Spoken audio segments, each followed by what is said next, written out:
भगवान श्री राम के दर्शन करने का उपाय।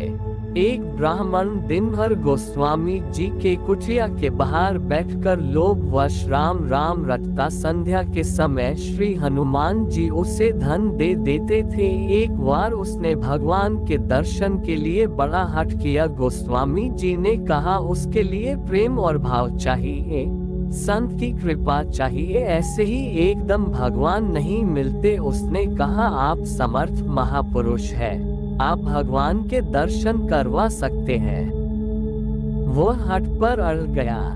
गोस्वामी जी ने कहा ठीक है, यहाँ सामने इस पेड़ पर चढ़ जाओ, पेड़ के नीचे त्रिशूल गाड़ दो और उस त्रिशूल पर कूद पड़ो, भगवान के दर्शन हो जाएंगे। वो त्रिशूल गाड़ कर वृक्ष पर चढ़ा, परंतु कूदने की हिम्मत नहीं हुई। एक घुसवार उधर से जा रहा था। उसने पूछा पेड़ पर क्या कर रहे हो? ब्राह्मण बोला तुलसीदास जी ने कहा है पेड़ पर से त्रिशूल पर कूदो, तुम्हें भगवान श्री राम के दर्शन होंगे। उस व्यक्ति ने कहा क्या सच में यह बात तुलसीदास जी के श्रीमुख से निकली है? ब्राह्मण बोला जी हाँ। वह व्यक्ति तुरंत पेड़ पर चढ़कर त्रिशूल पर कूद पड़ा।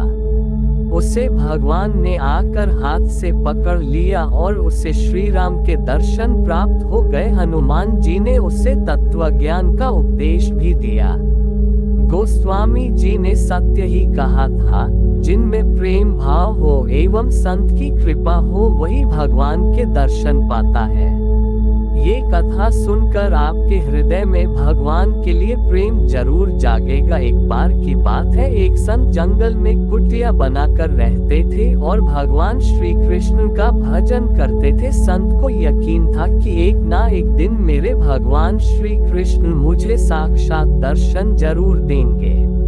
उसी जंगल में एक शिकारी आया। उस शिकारी ने संत की कुटिया देखी। वह कुटिया में गया और उसने संत को प्रणाम किया और पूछा कि आप कौन हैं और आप यहाँ क्या कर रहे हैं? संत ने सोचा यदि मैं इससे कहूँगा कि भगवान श्री कृष्ण के इंतजार में बैठा हूँ, उनका दर्शन मुझे किसी प्रकार से हो जाए तो शायद इसको ये बात समझ में नहीं आएगी। संत ने दूसरा उपाय सोचा। संत ने किरात शिकारी से पूछा भैया पहले आप बताओ कि आप कौन हो और यहाँ किस लिए आते हो? उस किरात ने कहा कि मैं एक शिकारी हूँ और यहाँ शिकार के लिए आया हूँ। संत ने तुरंत उसी की भाषा में कहा मैं भी एक शिकारी हूँ और अपने शिकार के लिए यहाँ आया हूँ। शिकार ने पूछा अच्छा संत जी, आप ये बताइए आपका शिकार दिखता कैसे है? आपके शिकार का नाम क्या है? हो सकता है कि मैं आपकी मदद कर दूं। संत ने सोचा इसे कैसे बताऊं? फिर भी संत कहते हैं मेरे शिकार का नाम है, वो दिखने में बहुत ही सुंदर है, सांवरा सलोना है, उसके सिर पर मोर मुकुट है, हाथों में बंसी है। ऐसा कहकर संत जी रोने लगे। किरात बोला बाबा रोते क्यों हो? मैं आपके शिकार को जब तक ना पकड़ लूं तब तक पानी भी नहीं पीऊंगा और आपके पास नहीं आऊंगा। अब वह शिकारी घने जंगल के अंदर गया और जाल बिछाकर एक पेड़ पर बैठ गया। यहाँ पर इंतजार करने लगा, भूखा प्यासा बैठा हुआ है। एक दिन बीता, दूसरा दिन बीता और फिर तीसरा दिन। भूखे प्यासे किरात को नींद भी आने लगी। बांके बिहारी को उन पर दया आ गई। भगवान उसके भाव पर रीझ गए। भगवान मंद मंद स्वर से बांसुरी बजाते आए और उस जाल में खुद फंस गए। जैसे ही किरात को फंसे हुए शिकार का अनुभव हुआ तो तुरंत नींद से उठा और उस सांवरे भगवान को देखा।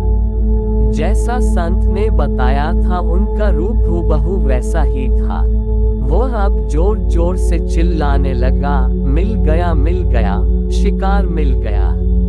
शिकारी ने उसे शिकार को जाल समेत कंधे पर बिठा लिया और शिकारी कहता हुआ जा रहा है, आज 3 दिन के बाद मिले हो, खूब भूखा प्यासा रखा, अब तुम्हें मैं छोड़ने वाला नहीं हूँ। शिकारी धीरे धीरे कुटिया की ओर बढ़ रहा था। जैसे ही संत की कुटिया आई तो शिकारी ने आवाज लगाई, बाबा बाबा। संत ने तुरंत दरवाजा खोला और संत उस किरात के कंधे पर भगवान श्री कृष्ण को जाल में फंसा देख रहे हैं। भगवान श्री कृष्ण जाल में फंसे हुए मंद मंद मुस्कुरा रहे हैं। किरात ने कहा, आपका शिकार लाया हूँ, मुश्किल से मिले हैं। संत के आज होश उड़ गए। संत किरात के चरणों में गिर पड़े। संत आज फूट फूट कर रोने लगे। संत कहते हैं, मैंने आज तक आपको पाने के लिए अनेक प्रयास किए प्रभु, लेकिन आज आप मुझे इस किरात के कारण मिले हो। भगवान बोले, इस शिकारी का प्रेम तुमसे ज्यादा है, इसका भाव तुम्हारे भाव से ज्यादा है, इसका विश्वास तुम्हारे विश्वास से ज्यादा है। इसलिए आज जब 3 दिन बीत गए तो मैं आए बिना नहीं रह पाया। मैं तो अपने भक्तों के अधीन हूँ और आपकी भक्ति भी कम नहीं है संत जी। आपके दर्शनों के फल से मैं इसे 3 ही दिन में प्राप्त हो गया। इस तरह से भगवान ने खूब दर्शन दिया और फिर वहां से भगवान चले गए। एक आलसी लेकिन भोला भाला युवक था आनंद। दिन भर कोई काम नहीं करता, बस खाता ही रहता और सोता रहता। घर वालों ने कहा, चलो जाओ निकलो घर से, कोई काम धाम करते नहीं हो, बस पड़े रहते हो। वह घर से निकलकर यूं ही भटकते हुए एक आश्रम पहुंचा। वहां उसने देखा कि एक गुरुजी हैं, उनके शिष्य कोई काम नहीं करते, बस मंदिर की पूजा करते हैं। उसने मन में सोचा, ये बया है, कोई काम धाम नहीं, बस पूजा ही तो करना है। गुरुजी के पास जाकर पूछा, क्या मैं यहाँ रह सकता हूँ? गुरुजी बोले, हाँ हाँ क्यों नहीं, लेकिन मैं कोई काम नहीं कर सकता हूँ गुरुजी। कोई काम नहीं करना है, बस पूजा करनी होगी। आनंद, ठीक है वो तो मैं कर लूंगा। अब आनंद महाराज आश्रम में रहने लगे। ना कोई काम ना कोई धाम, बस सारा दिन खाते रहो और प्रभु भक्ति में भजन गाते रहो। महीना भर हो गया। फिर एक दिन आए एकादशी। उसने रसोई में जाकर देखा, खाने की कोई तैयारी नहीं थी। उसने गुरुजी से पूछा, आज खाना नहीं बनेगा क्या? गुरुजी ने कहा, नहीं, आज तो एकादशी है, तुम्हारा भी उपवास है। उसने कहा, नहीं, अगर हमने उपवास कर लिया तो कल का दिन ही नहीं देख पाएंगे हम नहीं कर सकते उपवास, हमें तो भूख लगती है, आपने पहले क्यों नहीं बताया? गुरुजी ने कहा, ठीक है तुम ना करो उपवास, पर खाना भी तुम्हारे लिए कोई और नहीं बनाएगा, तुम खुद बना लो। मरता क्या न करता गया रसोई में। गुरुजी फिर आए, देखो अगर तुम खाना बना लो तो राम जी को भोग जरूर लगा लेना और नदी के उस पार जाकर बना लो रसोई। ठीक है। लकड़ी, आटा, तेल, घी, सब्जी लेकर आनंद महाराज चले गए। जैसा तैसा खाना भी बनाया।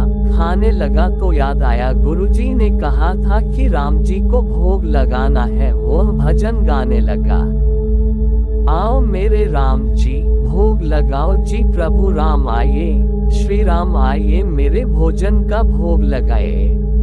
कोई ना आया तो बेचैन हो गया कि यहाँ तो भूख लग रही है और राम जी आ ही नहीं रहे। भोला मानस जानता नहीं था कि प्रभु साक्षात तो आएंगे नहीं, पर गुरुजी की बात मानना जरूरी है।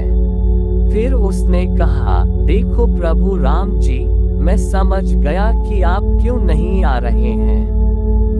मैंने रूखा सूखा बनाया है और आपको तरमाल खाने की आदत है, इसलिए नहीं आ रहे हैं। तो सुनो प्रभु, आज वहाँ भी कुछ नहीं बना है, सबकी एकादशी है, खाना हो तो ये भोग ही खा लो। श्री राम अपने भक्त की सरलता पर बड़े मुस्कुराए और माता सीता के साथ प्रकट हो गए। भक्त असमंजस में, गुरुजी ने तो कहा था कि राम जी आएंगे, पर यहाँ तो माता सीता भी आई है और मैंने तो भोजन बस 2 लोगों का बनाया है। चलो कोई बात नहीं, आज इन्हें ही खिला देते हैं। बोला, प्रभु मैं भूखा रह गया, लेकिन मुझे आप दोनों को देखकर बड़ा अच्छा लग रहा है। लेकिन अगली एकादशी पर ऐसा न करना, पहले बता देना कि कितने जन आ रहे हो, और हाँ थोड़ा जल्दी आ जाना। राम जी उसकी बात पर बड़े मुदित हुए, प्रसाद ग्रहण करके चले गए। अगली एकादशी तक ये भोला मानस सब भूल गया। उसे लगा प्रभु ऐसे ही आते होंगे और प्रसाद ग्रहण करते होंगे। फिर एकादशी आए। गुरुजी से कहा, मैं चला अपना खाना बनाने पर। गुरुजी, थोड़ा ज्यादा अनाज लगेगा, वहाँ 2 लोग आते हैं। गुरुजी मुस्कुराए, भूख के मारे बावला है, ठीक है ले जा और अनाज ले जा। अब की बार उसने 3 लोगों का खाना बनाया। फिर गुहार लगाए, प्रभु राम आइए, सीताराम आइए, मेरे भोजन का भोग लगाए। प्रभु की महिमा भी निराली है। भक्त के साथ कौतुक करने में उन्हें भी बड़ा मजा आता है। इस बार वे अपने भाई लक्ष्मण, भरत, शत्रुघ्न और हनुमान जी को लेकर आ गए। भक्त को चक्कर आ गए।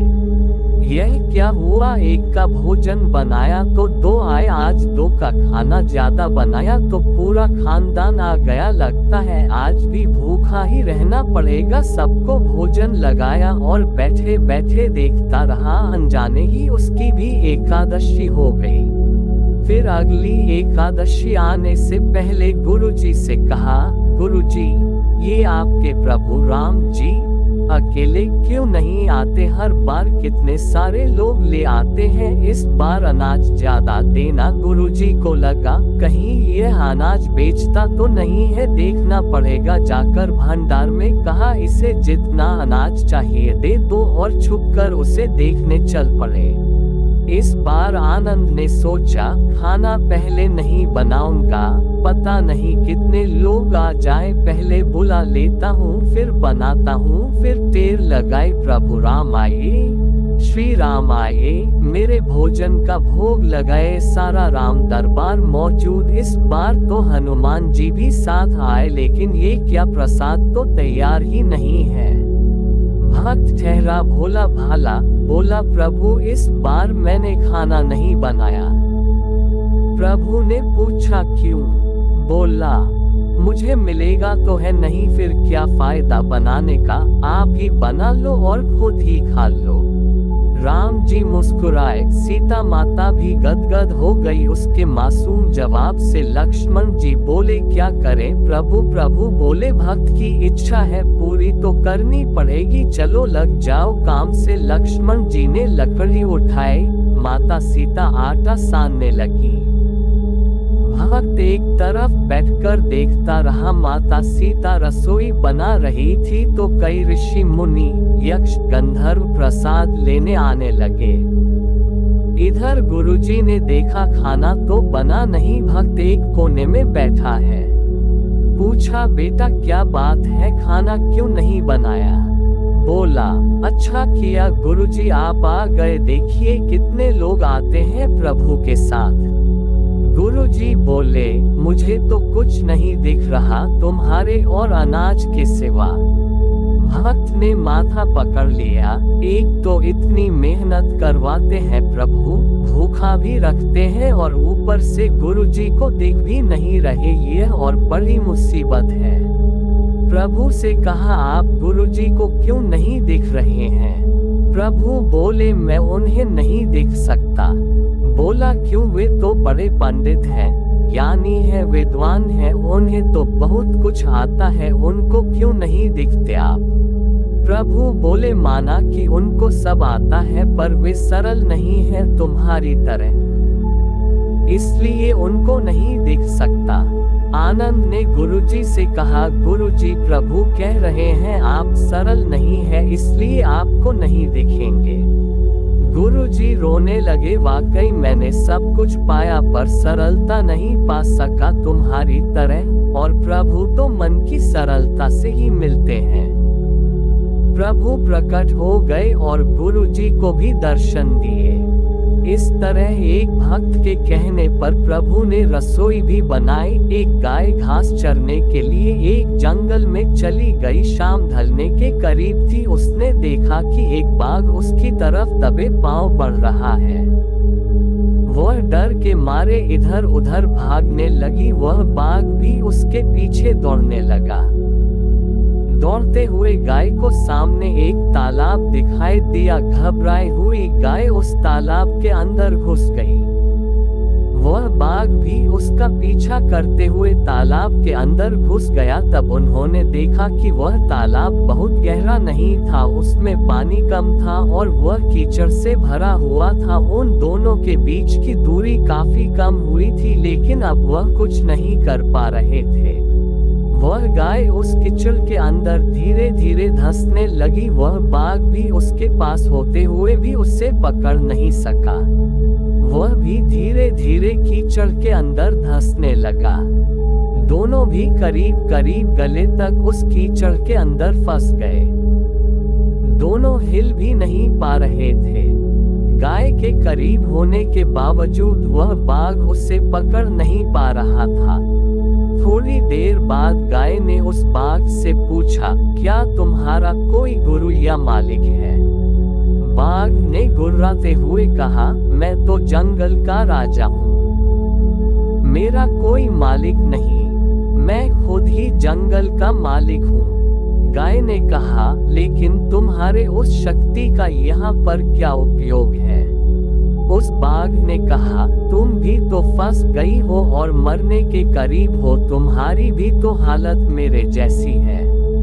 गाय ने मुस्कुराते हुए कहा, बिल्कुल नहीं। मेरा मालिक जब शाम को घर आएगा और मुझे वहां पर नहीं पाएगा तो वह ढूंढते हुए यहाँ जरूर आएगा और मुझे इस कीचड़ से निकाल कर अपने घर ले जाएगा। तुम्हें कौन ले जाएगा? थोड़ी ही देर में सच में ही एक आदमी वहां पर आया और गाय को कीचड़ से निकाल कर अपने घर ले गया। जाते समय गाय और उसका मालिक दोनों एक दूसरे की तरफ कृतज्ञता पूर्वक देख रहे थे। वे चाहते हुए भी उस बाघ को कीचड़ से नहीं निकाल सकते थे, क्योंकि उनकी जान के लिए वह खतरा था। गाय समर्पित हृदय का प्रतीक है, बाघ अहंकारी मन है और मालिक सद्गुरु का प्रतीक है। कीचड़ ये संसार है और यह संघर्ष अस्तित्व की लड़ाई है। किसी पर निर्भर नहीं होना अच्छी बात है, लेकिन उसकी अति नहीं होनी चाहिए। आपको किसी मित्र, किसी गुरु, किसी सहयोगी की हमेशा ही जरूरत होती है। मृत्यु अटल सत्य कैसे है? एक बार की बात है, भगवान विष्णु गरुड़ पर बैठकर कैलाश पर्वत पर गए। द्वार पर गरुड़ को छोड़कर खुद शिव से मिलने अंदर चले गए। तब कैलाश की अपूर्व प्राकृतिक शोभा को देखकर गरुड़ मंत्रमुग्ध थे कि तभी उनकी नजर एक खूबसूरत छोटी सी चिड़िया पर पड़ी। चिड़िया कुछ इतनी सुंदर थी कि गरुड़ के सारे विचार उसकी तरफ आकर्षित होने लगे। उसी समय कैलाश पर यमदेव पधारे और अंदर जाने से पहले उन्होंने उस छोटे से पक्षी को आश्चर्य की दृष्टि से देखा। गरुड़ समझ गए उस चिड़िया का अंत निकट है और यमदेव कैलाश से निकलते ही उसे अपने साथ यमलोक ले जाएंगे। गरुड़ को दया आ गई। इतनी छोटी और सुंदर चिड़िया को मरता हुआ नहीं देख सकते थे। उसे अपने पंजों में दबाया और कैलाश से हजारों कोस दूर एक जंगल में एक चट्टान के ऊपर छोड़ दिया और खुद वापस कैलाश पर आ गए। आखिर जब यम बाहर आए तो गरुड़ ने पूछ ही लिया कि उन्होंने उस चिड़िया को इतनी आश्चर्य भरी नजर से क्यों देखा था।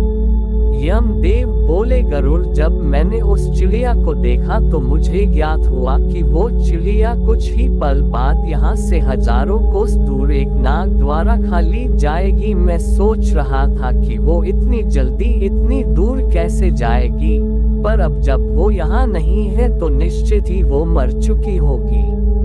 गरुड़ समझ गए मृत्यु टाले नहीं टलती, चाहे कितनी भी चतुराई की जाए। इसलिए कृष्ण कहते हैं, करता तू वह है जो तू चाहता है, परंतु होता वह है जो मैं चाहता हूँ। कर तू वह जो मैं चाहता हूँ, फिर होगा वो जो तू चाहेगा। एक सन्यासी घूमते फिरते एक दुकान पर आए। दुकान में अनेक छोटे बड़े डिब्बे थे। एक डिब्बे की ओर इशारा करते हुए सन्यासी ने दुकानदार से पूछा, इसमें क्या है? दुकानदार ने कहा, इसमें नमक है। सन्यासी ने फिर पूछा, इसके पास वाले में क्या है? दुकानदार ने कहा, इसमें हल्दी है। इसी प्रकार सन्यासी पूछते गए और दुकानदार बतलाता रहा। अंत में पीछे रखे डिब्बे का नंबर आया।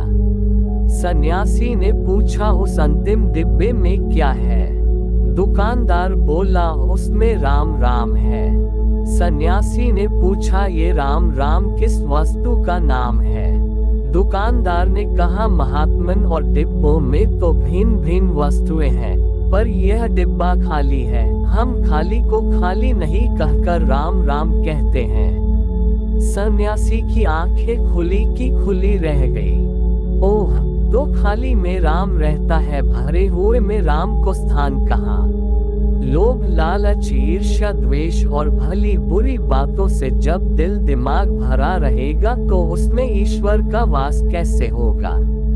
राम यानी ईश्वर तो खाली यानी साफ सुथरे मन में ही निवास करता है। एक छोटी सी दुकान वाले ने सन्यासी को बहुत बड़ी बात समझा दी। सम्राट भरत, जिनके बारे में कहा जाता है कि उनके नाम पर हमारे देश का नाम भारत पड़ा, वे बड़े प्रतापी और सुयोग्य शासक थे। राजा भरत शासन करते हुए भी कठोर तपस्या किया करते थे, जिससे उनका शरीर दुर्बल हो गया था। एक बार एक किसान उनके पास आया और पूछने लगा, महाराजा, आप चक्रवर्ती सम्राट हैं, करोड़ों लोगों की रक्षा और निर्वाह की व्यवस्था आपको करना पड़ती है, ऐसी दशा में आप तपस्या कैसे कर पाते हैं? राजा भरत ने तिल से भरा हुआ कटोरा उसके हाथ में दिया और अपने कुछ सिपाही उसके साथ करते हुए कहा कि इस कटोरे को हाथ में लेकर तुम हमारी सेना को देखने जाओ। मेरे सिपाही तुमको सब चीज दिखलाएंगे, लेकिन एक बात का ध्यान रखना कि कटोरे से तेल की एक बूंद भी बाहर गिरना नहीं चाहिए। अगर तेल गिर गया तो तुमको मृत्युदंड दिया जाएगा। सिपाही किसान को सेना दिखाने लेकर गए। वहां पर हजारों हाथी, अनगिनत घोड़े, तरह तरह के अद्भुत अस्त्र शस्त्र भरे हुए थे। किसान सबको देखता तो रहा, लेकिन उसका ध्यान पूरे समय तेल से भरे कटोरे पर ही रहा कि कहीं उसमें से तेल गिर न जाए। किसान सब जगह घूमकर फिर से महाराज भरत के पास आया तो उन्होंने किसान से पूछा, तुम सेना देख आए हो, अच्छा बताओ तुम्हें क्या अच्छा लगा? उसमें से किस चीज को पाने की इच्छा तुमको हुई? किसान ने कहा कि महाराज, मैंने देखा तो सब कुछ, लेकिन मेरा ध्यान कहीं नहीं अटका। मेरा ध्यान तो इस कटोरे की तरफ ही लगा हुआ था। ये सुनकर राजा भरत ने कहा कि इसी तरह राज्य कार्य करते हुए मेरा ध्यान मेरी आत्मा में लीन रहता है।